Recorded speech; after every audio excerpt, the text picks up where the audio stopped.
नमस्ते। जब भी हम एड़ी के दर्द के बारे में सोचते हैं ना, तो दिमाग में सबसे पहले आता है एड़ी के नीचे वाला दर्द, जिसे प्लांटर फैशियाइटिस कहते हैं, है ना? लेकिन आज हम बात करेंगे एड़ी के पिछले हिस्से के दर्द की। वो दर्द जिसे अक्सर लोग समझ ही नहीं पाते। तो क्या कभी एड़ी के ठीक पिछले हिस्से में, मतलब जहां जूते का किनारा लगता है, वहां पर एक चुभन या दर्द महसूस हुआ है? अगर इसका जवाब हाँ है, तो यकीन मानिए ऐसा महसूस करने वाले लोगों की कमी नहीं है। चलिए आज इस पूरी पहेली को सुलझाते हैं और जानते हैं कि आखिर ये होता क्यों है। ठीक है, तो शुरू करते हैं। देखिए, किसी भी दर्द का इलाज जानने से पहले उसके कारण को समझना बहुत जरूरी है, और कारण छिपा है हमारी एड़ी की बनावट में ही। सबसे पहले मिलिए कैल्केनियस से। ये हमारी एड़ी की हड्डी है, और ये कोई मामूली हड्डी नहीं है। ये हमारे पैर की सबसे बड़ी और सबसे मजबूत हड्डी है। जरा सोचिए, हमारे पूरे शरीर का वजन यही तो उठाती है। और इसे देखिए, ये है एकिलीज टेंडन। इसे आप हमारे शरीर का सबसे मजबूत रस्सा कह सकते हैं। ये हमारी पिंडली की मांसपेशियों को एड़ी की हड्डी से जोड़ता है, और इसी रस्से की वजह से हम चल पाते हैं, दौड़ पाते हैं, यहाँ तक कि कूद भी पाते हैं। और इन दोनों के बीच में, हड्डी और रस्से के बीच, एक छोटा सा गद्देदार कुशन होता है जिसे कहते हैं बरसा। इसका काम है दोनों के बीच की रगड़ को कम करना। तो याद रखिए, 3 मेन खिलाड़ी हैं: हड्डी, रस्सा और कुशन। तो अब जब हम ये समझ गए हैं कि वहां अंदर क्या क्या है, तो अब ये जानना आसान हो जाएगा कि इस दर्द के असली गुनहगार कौन है। देखिए, एड़ी के पिछले हिस्से में दर्द के मोटे तौर पर 4 बड़े कारण होते हैं।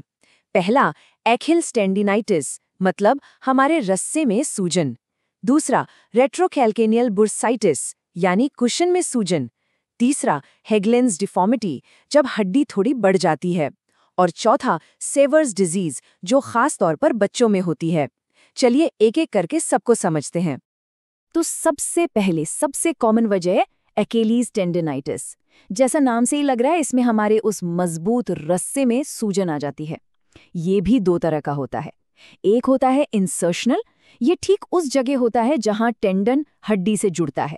इसे ऐसे समझिए जैसे कोई रस्सी ठीक वहीं से घिसने लगे जहां वो बंधी हुई है। दूसरा होता है नॉन इंसर्शनल, जो टेंडन के बीच के हिस्से में होता है।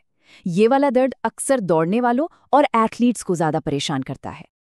अब आता है एक बड़ा अजीब सा नाम, हेगलेंस डिफॉर्मिटी। इसे पंप बम्प भी कहते हैं। जानते हैं क्यों? क्योंकि ये अक्सर सख्त हील वाले जूतों की वजह से होता है। होता यह है कि जब जूते का पिछला किनारा एड़ी पर बार बार रगड़ खाता है, तो हमारा शरीर खुद को बचाने के लिए वहां हड्डी को थोड़ा सा बढ़ा देता है, और यही बढ़ी हुई हड्डी हमारे रस्से और कुशन दोनों को चुभने लगती है। और जब उस कुशन में सूजन आ जाती है, तो उसी को कहते हैं रेट्रोकैल्केनियल बर्साइटिस। अब आते हैं बच्चों पर। अगर कोई 8 से 14 साल का बच्चा जो काफी एक्टिव है, खेलकूद के बाद एड़ी में दर्द की शिकायत करे, तो हो सकता है उसे सेवर्स डिजीज हो। ये एक बहुत ही इंटरेस्टिंग चीज है। इसमें होता क्या है कि बच्चे की एड़ी की हड्डी तो तेजी से बढ़ रही होती है, लेकिन उसकी मांसपेशियां और टेंडन उतनी तेजी से नहीं बढ़ पाते। नतीजा, उस रस्से पर एक खिंचाव पड़ता है और दर्द होने लगता है। तो ठीक है, प्रॉब्लम तो हमने अच्छे से समझ ली। अब बात करते हैं सबसे जरूरी चीज की, समाधान की। हमारा एक्शन प्लान क्या होना चाहिए? जैसे ही दर्द शुरू हो, सबसे पहला काम है RICE प्रोटोकॉल को फॉलो करना। ये 4 अक्षर याद कर लीजिए। R से रेस्ट, मतलब आराम। I से आइस, यानी बर्फ की सिकाई। C से कंप्रेशन, मतलब हल्की सी पट्टी बांधना। और E से एलिवेशन, यानी पैर को थोड़ा ऊंचा उठाकर रखना। ये घर पर किया जाने वाला सबसे पहला और सबसे असरदार इलाज है सूजन और दर्द को कम करने के लिए। और हाँ, जूते या तो सबसे अच्छे दोस्त हो सकते हैं या सबसे बड़े दुश्मन। नियम बहुत सिंपल है। ऐसे जूते पहने जिनका पिछला हिस्सा नर्म हो या खुला हो, और जिनमें अच्छा सपोर्ट हो। और वो सख्त, तंग या एकदम घिस चुके जूते, उन्हें अलविदा कहने का वक्त आ गया है, सच में। जब दर्द थोड़ा कम हो जाए, तो कुछ खास एक्सरसाइज जादू की तरह काम करती हैं, जैसे काफ स्ट्रेच, हील ड्रॉप्स या तौलिए से किया जाने वाला स्ट्रेच। ये एक्सरसाइज करती क्या है?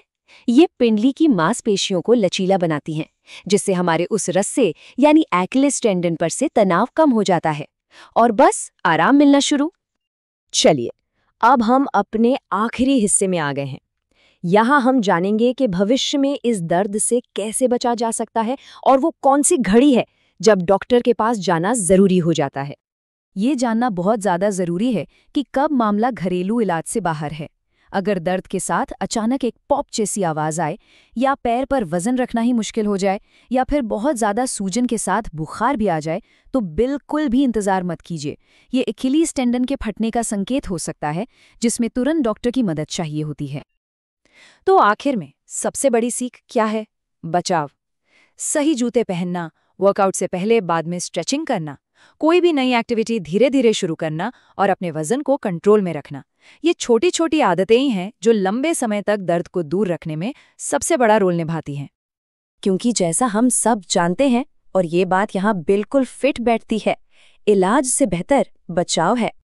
तो इस सारी बातचीत के बाद एक सवाल खुद से पूछना बनता है, क्या हम अपने पैरों को वो अहमियत देते हैं जिसके वो हकदार हैं? आखिर यही तो हैं जो हमारे पूरे शरीर का बोझ लेकर हमें जिंदगी में आगे बढ़ाते हैं।